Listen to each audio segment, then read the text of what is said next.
Today on Torres Journeys, we are in Luxor and we visit the Karnak Temple. It was built 4,000 years ago. All on today's Torres Journeys.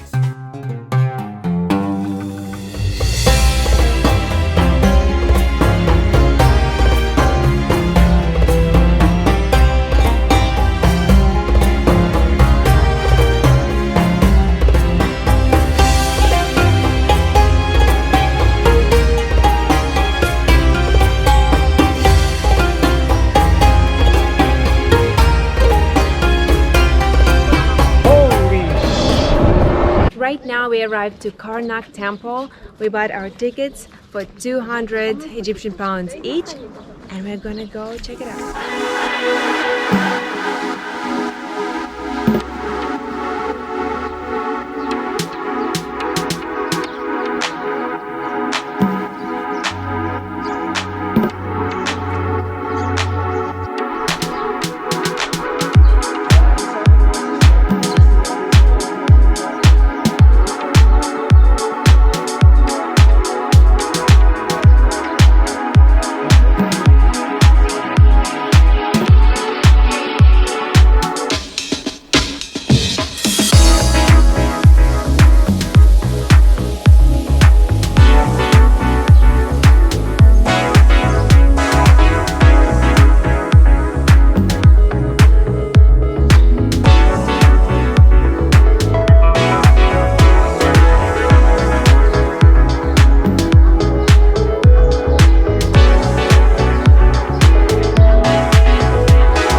So we are here at Karnak's temples, and it's a quite impressive compound. There are multiple amounts of temples, and Julie and I have been taking temples.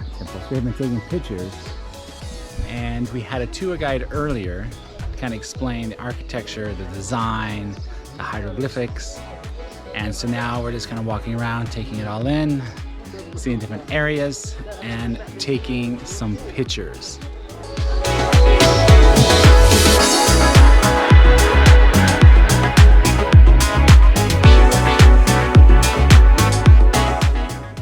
We had a guide who taught us a lot of information, but as we know, you can comprehend the information in the first 15 minutes out of an hour, 45 minutes. So it was a little bit too much for us and we had to let him go after an hour. Now we just walk around, take some pictures and survive the heat.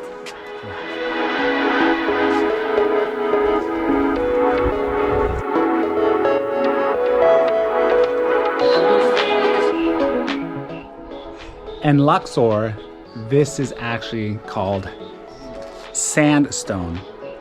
And this is made down here, or used down here, because it only rains about 10 minutes once a year. Now, in Cairo, they use limestone because it's has much more humidity, and it does rain a little more often in Cairo. So if they were to use this sandstone in Cairo, the rain would basically dissolve it over time. So they've developed and found limestone to make the pyramids in Cairo, so they would last.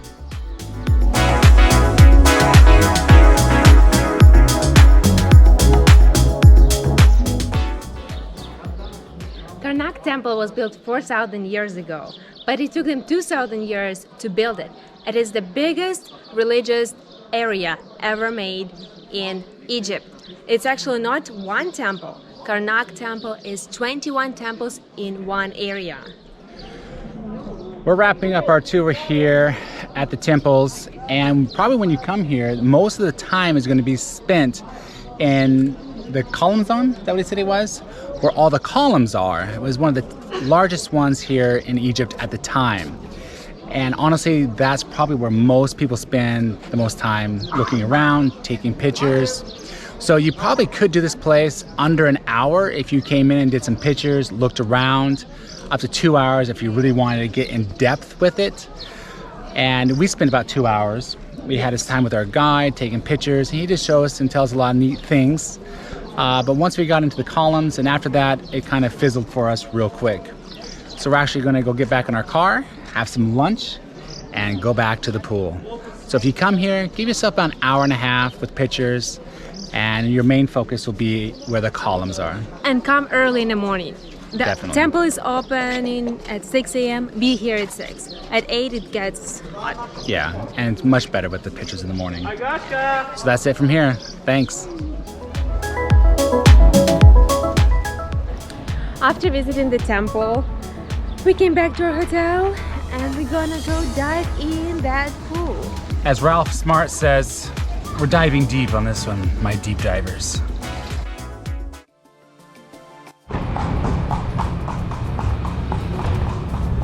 Today we have Gaga the horse. Lady Gaga. Taking us to the market to pick up some fruit. Spices. And check out Luxor. Yeah.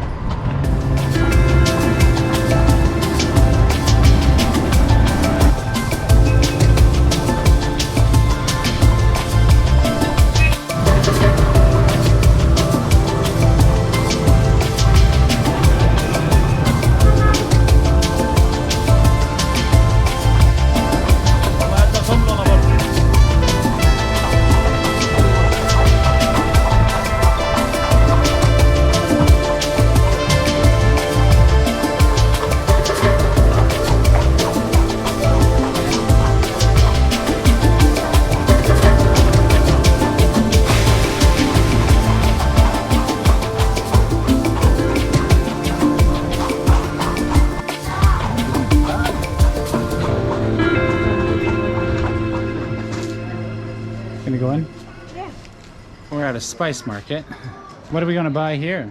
Is this sage? This is a hibiscus tea.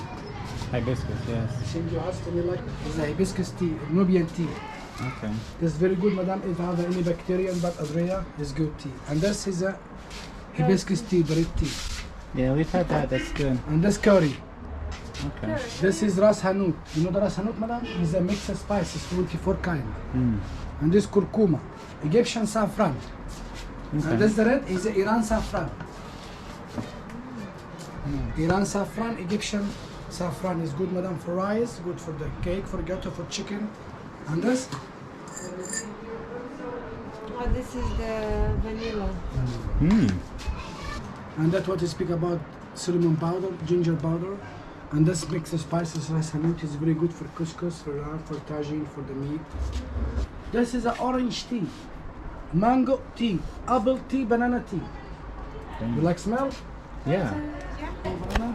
Yeah, I would like something like the, like the orange or the mango is really kind of cool. Banana is cool too. Banana is also neat.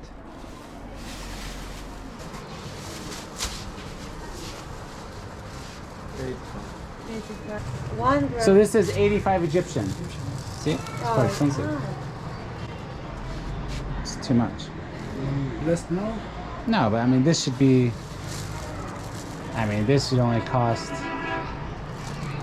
maybe 30 Egyptian. Like this is just like going back in the markets in Turkey where they get you on the Turkish delights. 290 grams. How much you want to spend for 300 grams? Yeah, that's tea's cheap. It's not going to be. I mean, that should be. I don't know, like $3 or something like that. In a bucket, not $5 and not $10. Give me $8 is 150. I don't want to buy $8 for this stuff. It's okay. We appreciate your. I'm not doing it.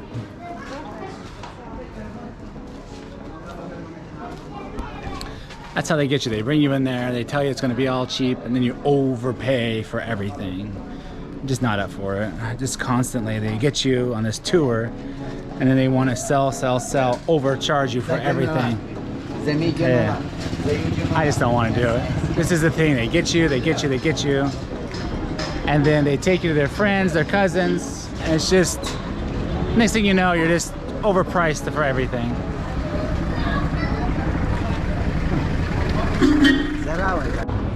Well, in the end, we did get the tea. Our driver here helped us negotiate down a price, and so we settled on it. So now we'll go home later on today and make some tea. And we still have Julia's watermelon. And we're just here in Luxor. They have the sheets over the street to keep the sun off people's backs when they walk around, just like in the Aladdin movies. Over there is Luxor Temple.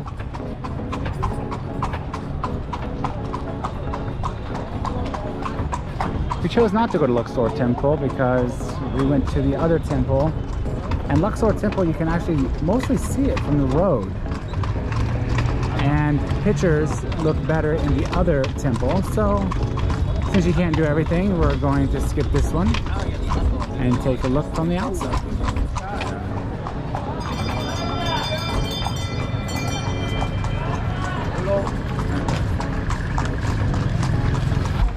So across the river you can see the Valley of the Kings, right? The Valley of the Kings. They have it all lit up. It's really pretty.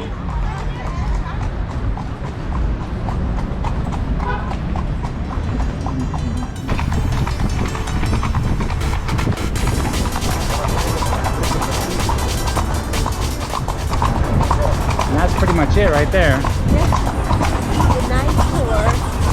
Get into the land. We're gonna say goodbye here.